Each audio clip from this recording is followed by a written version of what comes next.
This episode of Shaun of the South is brought to you by Case Knives, a tradition of my family dating back to my granddaddy, who once said the best cure for idle hands was to build something, so keep your hands sharp with a Case knife. And by Folklore Brewing and Meadery, quite literally, the best brew in Alabama. Visit folklorebrewingandmeadery.com. Yeah, you are listening to Shaun of the South. I'm your host tonight, Sean Dietrich, and man, we've got a great show lined up ahead of you here. A great show coming to you live via the podcast airwaves and the radio waves all over this fine nation. This wonderful-looking guy behind me here, fixing to play music for you tonight, is the legendary John Reischman, everybody. John Reischman.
Our program is brought to you by visitnorthalabama.org, the Mountain Lakes Tourist Association.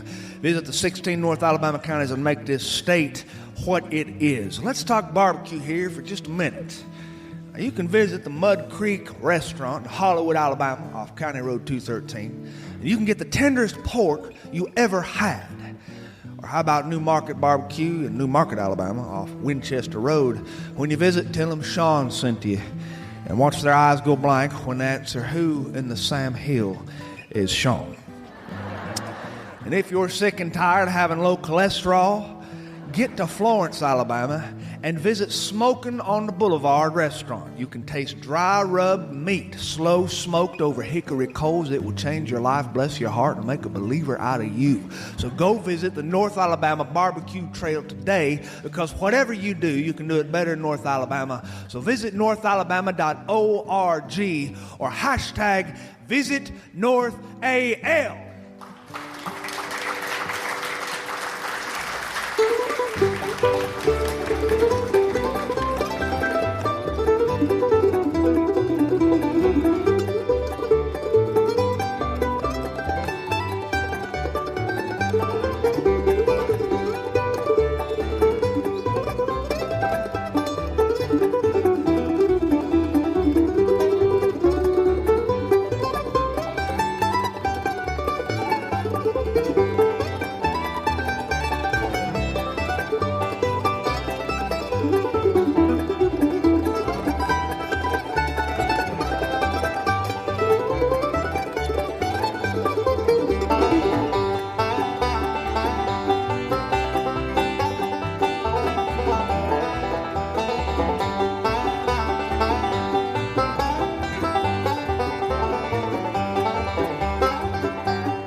We're going to read you a little bit of our mail sent in to us from listeners all over this fine nation who had nothing better to do than to put pen to paper and tell us a little bit about what they're feeling, or to send us a letter asking us to cease and desist under threat of legal consequence.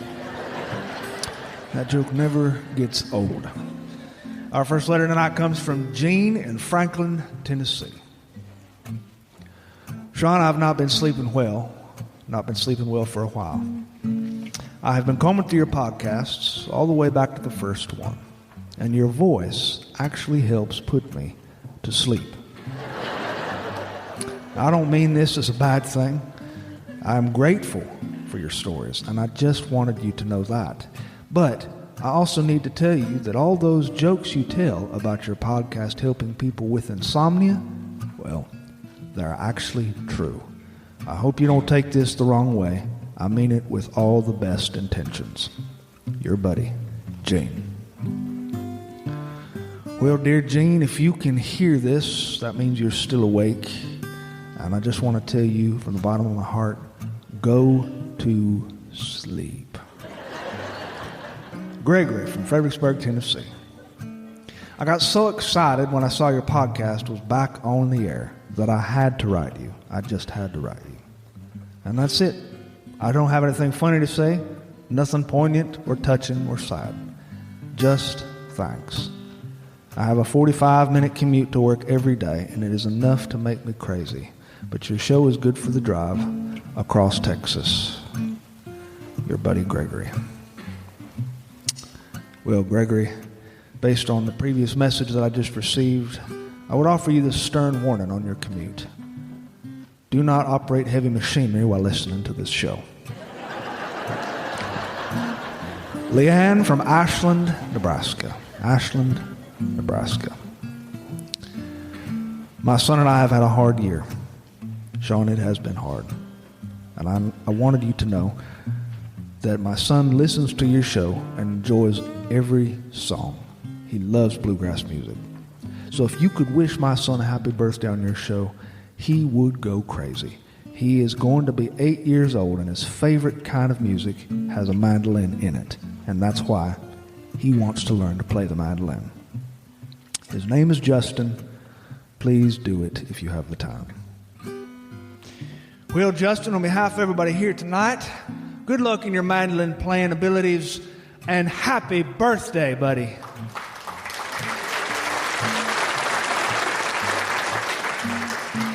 Laura from Miami, Florida.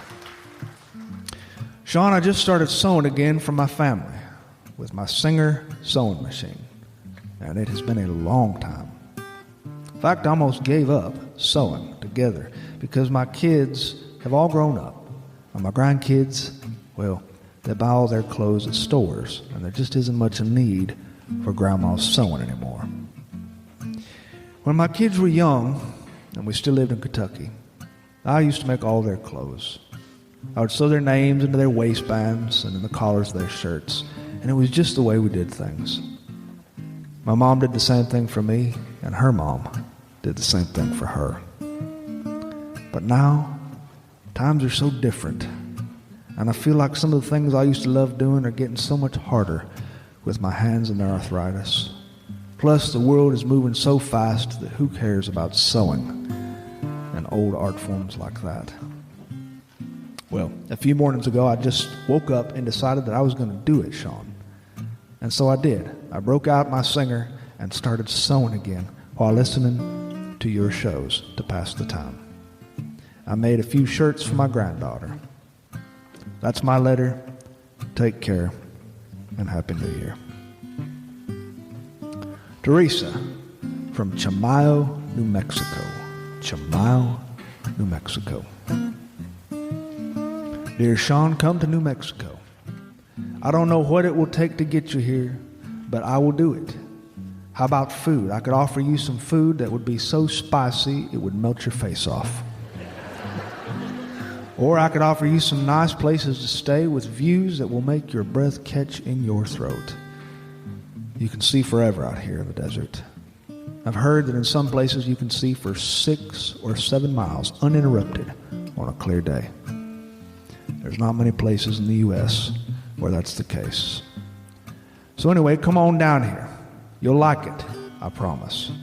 You'll have plenty of material to write about. I know that for sure. My neighbors, for instance, are Mexican, German, and Cherokee. You want stories? They have plenty. I'm originally from Alabama. I've got plenty too. But I prefer New Mexico now at this stage of my life. I prefer it for reasons I can't even name. So come and visit. Your friend Teresa. Well, dear Teresa, please get the guest bedroom ready.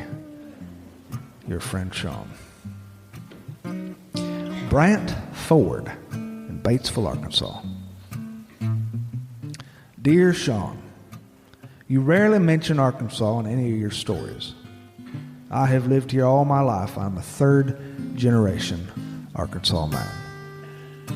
As of last night, I welcomed another generation into the world at 11:09 p.m. My son was born, my first son, and I am thinking that my life will never be the same again. I've wanted kids for a long time, but we were convinced that it just wouldn't happen for us. My wife is 35 and I'm 38, and childbearing years are nearing the end. But God made it happen. And when I held my son for the first time, I never knew that a human being could feel so much love for a tiny human being. You go the first half of your life thinking mostly of yourself, Sean. That's what I've learned. When you wake up in the mornings, you think about what you're going to eat and what you're going to do today. But when you have a kid, from the very first day, all you think about is that kid. Sometimes you never even think about yourself at all. It's a major mind shift. Anyway, please keep up the stories. Your pal, Bryant. Jessica from Norman, Oklahoma. Sean, I grew up playing softball, and I was a baseball fanatic all my life. My dad had one daughter, and that was it. So I got all his obsession channeled right at me. I learned all about his favorite players and all about how to play the game and about the infield fly. And we worked on batting until late hours in the evening and on pitching. He taught me everything I know. I went to school on a softball scholarship, and I coached for a little while. My husband and I split up about 10 years ago, not long after my son was born, and recently it has been up to me to teach my son baseball. People look at us funny in the park when I'm out there teaching them, because most people, I guess, associate baseball with dads and sons. But the thing is, being with my son like this is so special, because I feel like my dad's here with us. My dad died in 2003 from pancreatic cancer, and it was the hardest thing I ever went through. My son, you'll be glad to know, is actually pretty good. I think he's got a future in it, and I'm so excited to help him on his baseball journey. So I thought you'd like to hear about that, since you like baseball too. Your friend, Jessica. Jim in Fort Payne, Alabama. I had a great day last week when my wife of 23 years told me she was going to take us on a cruise. She's been saving money from a side job that she's had babysitting for a local family. And I had no idea she had been squirreling away money for so long. Sean, I've never been on a cruise before. And in fact, I'm a little nervous because I get motion sick. But I'm really looking forward to it. Really looking forward to it. My wife and I both listened to your show, and we're glad that it's back. I hope it's back for a long time. I just wanted to wish her a happy anniversary. If you could read it over the air, it would really make her day. Our anniversary is on January the 10th, and her name is Patty. Well, dear Jim and dear Patty, enjoy that cruise into the tropical lands, and happy 23rd anniversary. Sam from Birmingham, Alabama. Birmingham. Sean, I was deployed overseas on active duty when I first found your podcast. Seems like forever ago. I started using it to help me sleep. I feel like I'm hearing a lot of this lately. And it worked. I would fall asleep with your voice in my ear. I just saw you live for the first time a few weeks ago, and it was a weird experience. When the band started to play and I heard your voice live and in person, I realized that I have literally been hearing your voice in my subconscious for hours. It was very, very strange. Get out of my head. I wanted to come up to you after the show and give you a big hug and a hearty thank you. But I didn't have the guts because I'm just not that kind of guy. So here it is. Here's my hearty thank you. And keep the stories coming. Your friend Samuel. Well, dear Samuel, thank you for the letter. I appreciate it very much, and everybody else who wrote. And I think I'm finally starting to embrace the fact that whoever you are and wherever you are listening to this show right now, I will see you in your dreams. And that's letters from our listeners. Letters from our listeners.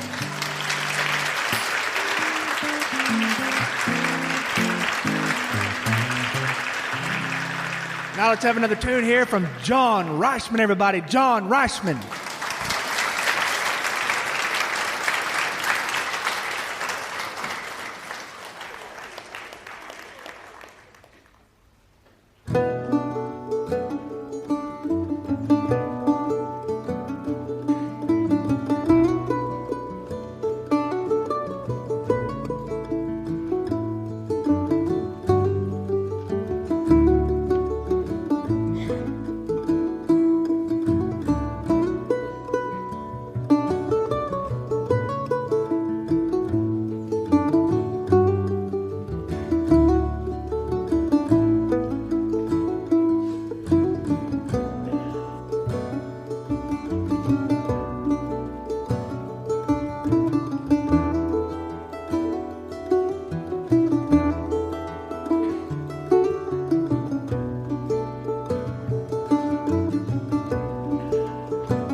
Recently, I was in Birmingham on U.S. Highway 280, sitting in rush hour traffic.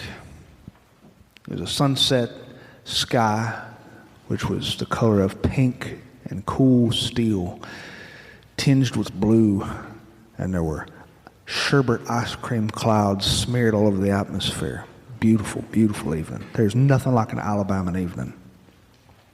New Year's was just around the corner, and U.S. Highway 280 is not known for its swift moving traffic. In fact, if you ride 280 during rush hour traffic, you will find that it moves as smoothly as an 87-year-old man's digestive tract.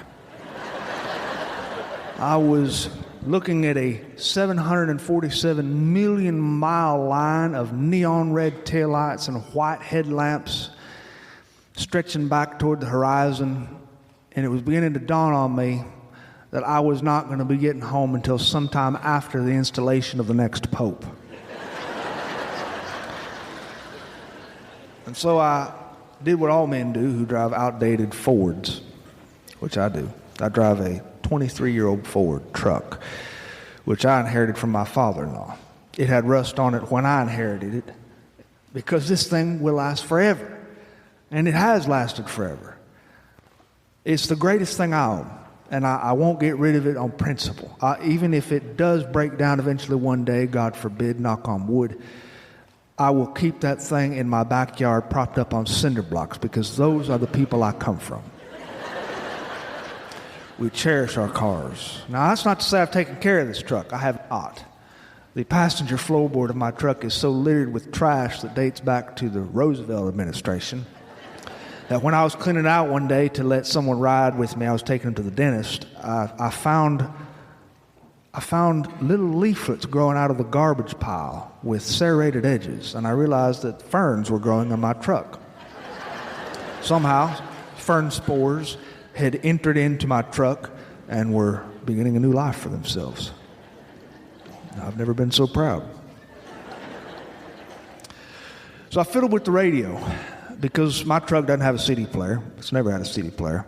And the tape player went to be with Jesus several years ago. And besides, there's only so many tapes that I have left. They don't even make them anymore, so I'm tired of listening to the same old Benny Goodman that I inherited from my mother-in-law, and the Engelbert Humperdinck tapes I inherited from my father-in-law, which came with the truck. So I fiddled with the radio and looked around for stations. I don't know if you've listened to radio lately. The radio has gone downhill big time. There was a time when you could listen to the radio and you could hear beautiful music, because everybody listened to the radio, and thus the gods of radio had to channel their product toward the mainstream and the vast majority of listeners, which was people who appreciated melodies, people who appreciated song lyrics that were clever. Today, radio is not aimed at these people. Radio is aimed at children. I don't know why. Because most people who buy cars, and they're young people, buy cars with capabilities of playing playlists and connecting to streaming services. They don't listen to AM/FM radio in brand new cars these days.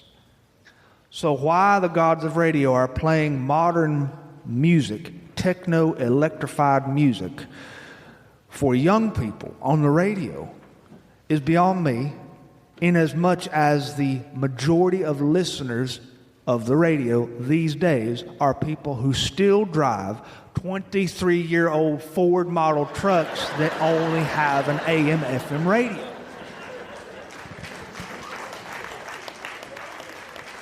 Today's music just doesn't do it for me. It sounds like two lawnmowers committing an immoral act. Like chainsaws trying to whistle Dixie. It's a horrible version of music that is mostly produced by the computer. And when it comes to country, don't even get me started. I don't mean to be ugly, but the kind of country music I grew up with was not a young man with a tight butt with glitter on his jeans wearing a pair of $1,800 boots and a chambray shirt that cost more than a Honda Civic, singing about doing hard day's work when his hands are baby smooth and he ain't ever done a hard day's work in his life.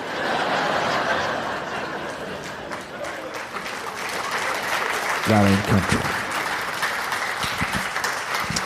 But I was listening to a station that was playing classic country, and it was nice. They were playing songs by Johnny, who was singing about a boy named Sue, and songs by Merle, who was singing about Carolyn, and Don Williams, who was singing about Amanda, and Willie, who was singing about an angel who flew too close to the ground, and Conway Twitty's anthem to immoral women everywhere, "There's a tiger in them tight-fitting jeans," which was a song my mother really appreciated.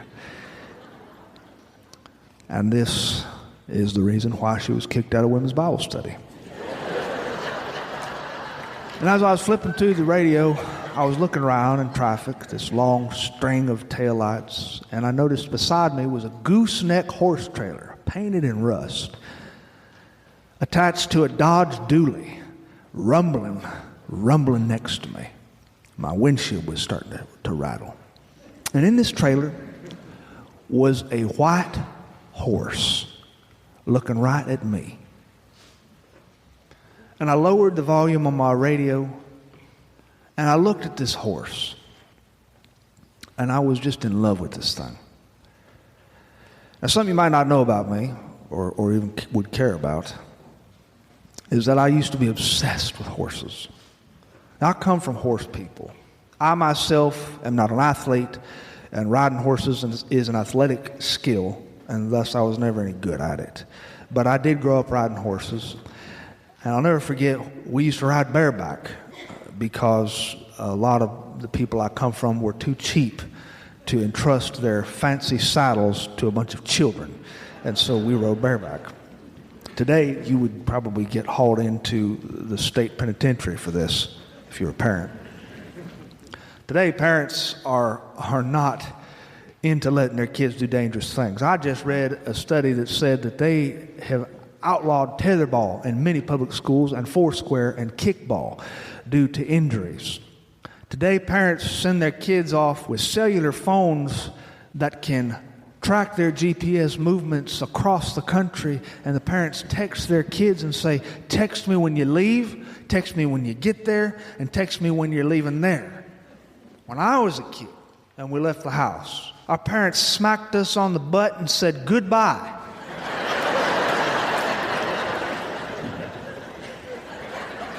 But we rode bareback, and I'll never forget when I fell off my first horse. My buddy's daddy, Mr. Todd, was a wiry-looking cowboy fella. And he came up to me as I was flaying on the ground after falling off the horse that was in a mid-canter, and he was galloping away from me. Mr. Todd picked me up by my shoulders. He dusted me off and slapped my back and my butt and got all the grass off me. And he said, I want you to look at that horse. And he brought the horse back around to me, and we looked at each other in the eyes. He said, I want you to get back on that horse. And I'll never forget that. And I did. I got back on that horse, and I fell off again, which also brought new meaning to that expression. Sometimes, perhaps, it's just better to quit.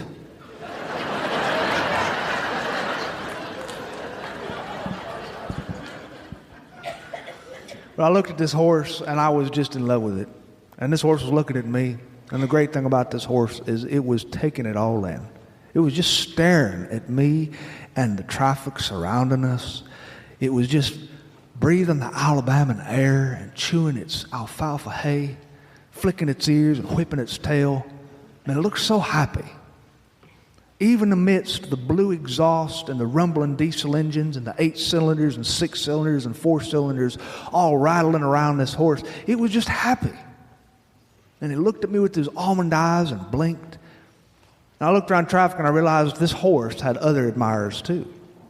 Ahead of me was a Nissan Altima filled with teenagers. And these teenagers had lost their stuff. They were so excited over this horse. They rolled down the window and leaned out and started yelling, "Hey, horsey, pretty horsey, look at me, horsey." And one of the girls was flailing her arms, and another boy was gyrating his body out of that window, waving to get that horse's attention, just flopping around like a guest on the Jerry Springer show. And after a few minutes, I just watched these kids, these obnoxious teenagers, carry on and flail around like that for several minutes, and I decided it was the most ridiculous and immature display of childish behavior that I had ever seen in my life, and I wanted to be part of it. And so I rolled down my window, and I leaned out, and I joined them. I waved at that horse. I said, "Hey, horsey. Hey, how you doing, horsey?" And no sooner had my window rolled down, and no sooner had I started waving to this animal than I realized I was not alone. There were several people in traffic who were leaning out their car windows or rolling down their automatic windows and waving. And I realized that I shared something in common with my fellow man that evening in America. We were all very, very similar in that moment, regardless of our differences in race, creed, or tax income bracket status. we were all idiots for a horse. There was a man in a Land Rover Defender in a nice suit who was throwing his hand out, waving at this horse, saying, "Hey, horsey, hey, horsey." And there was a young woman in a newer model VW Bug who was also rolling down her window, blowing kisses to this horse. There was an old couple in a Jeep Wrangler, and they were looking at this horse, and they were waving double-handed waves, trying to get this horse's attention. It was really something. And this animal just took it all in and blinked at us and kept chewing its legume hay. Over time, I lost track of that livestock trailer in traffic. And I was remembering as a child all the obsession with horses I used to have. I used to draw pictures of horses in notebook tablets. I was pretty good at drawing a quarter horse. I used to go to the library and check out books on horses. I knew exactly which horse I was going to get. I was going to get a Missouri Foxtrotter. I read National Velvet once a year, whether I needed it or not. I read My Friend Flicka. I loved the movies, the horse movies. Black Stallion is probably one of the best horse movies ever made. I loved horses, I really did. And while I was thinking about all this, I started looking around me in traffic. And I started noticing other things too. I started noticing the varying hues of humanity that were around me. And there was a lot to notice. Ahead of me there was this young man driving a souped-up Cadillac with a stereo system that was emitting bass notes that were loud enough to liquefy metal and change the climate.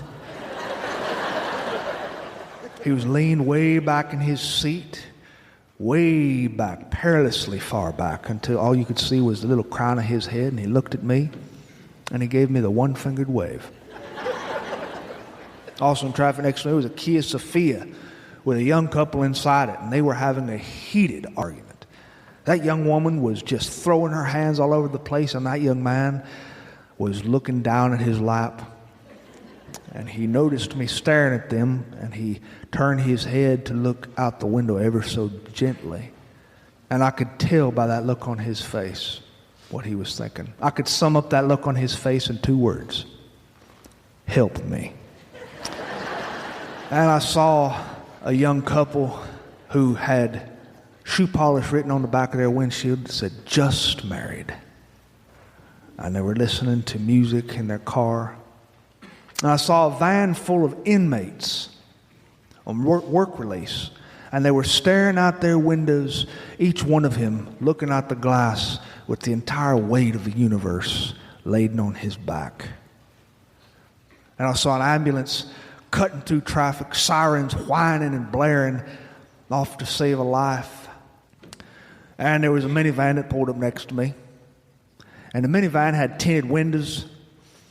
And behind the tinted windows, I could see childhood bodies. And they were just gyrating to loud children's music. And I could see from their faces they were singing.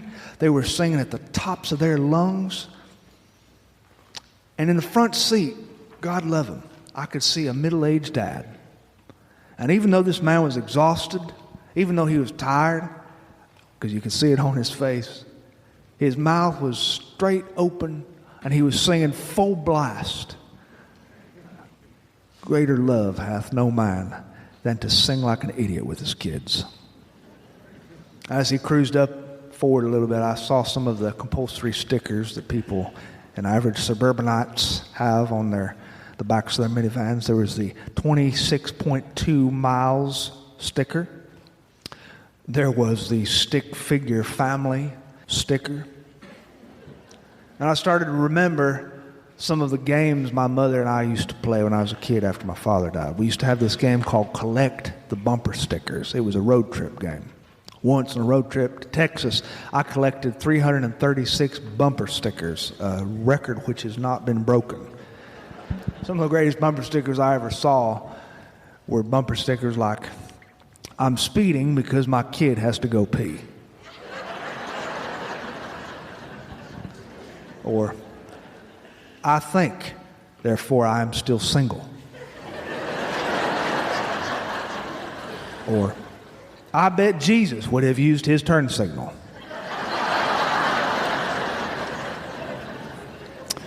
Driver carries no cash. He's married.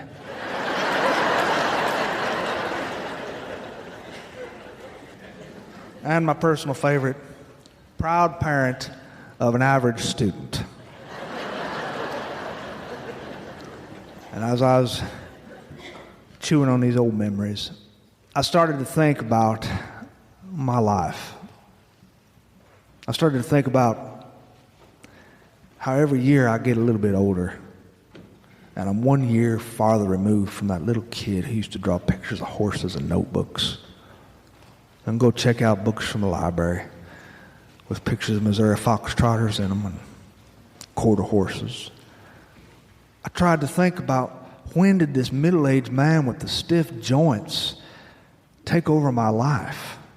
When did the man with the receding hairline replace the kid in the mirror who had the buckshot freckles and the splotchy cheeks? Where did that little boy go? And I remembered the times growing up when I would daydream sitting at a little desk by my window, a little pine wood desk my mother had bought me, and the little Latera 32 typewriter seafoam green, which my mother had given me because she thought perhaps I might want to write stories. And I would write stories about horses, of all things. He's just farther away from me than he used to be. And all this thought is enough to make you a little bit nostalgic. And truly, it's enough to make you a little sad sometimes if you let it. But then something happens to you. You get this sudden flash of awareness. It can happen to you in a grocery store checkout line. It can happen to you in the drugstore. It can happen to you on 280, U.S. Highway 280, while sitting in rush hour traffic. You look around yourself and you see things you didn't see before. You see people. You see a young couple who loves each other enough to argue about it inside their Kia. And you see inmates who, even though life has beat them down and they have every reason to give up and quit trying, don't. And you see people who are commuting back and forth to work just to earn enough bread to feed their family. And you see a young man who has children in the back of his minivan who can think of nothing better to do than to open his mouth and sing at the top of his lungs, even if his voice sounds like a Labrador with a chest cold. And you see people, ordinary people, who are occasionally, sometimes, so overcome with the beauty of this world and the beauty of all that is before us, around us, above us and below us, that they can think of nothing better to do than to roll down their window and wave at a horse. Well, I don't care what they say. 2022 is going to be a great year. Hey, thank you very much for having me this evening. It's been a wonderful pleasure.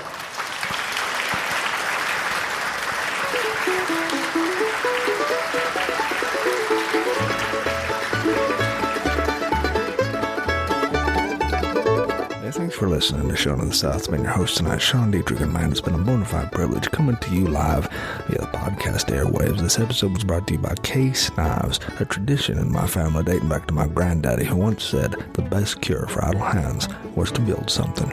So keep your hands sharp with a Case knife. And by Folklore Brewing in Meadry, quite literally the best brew in Alabama.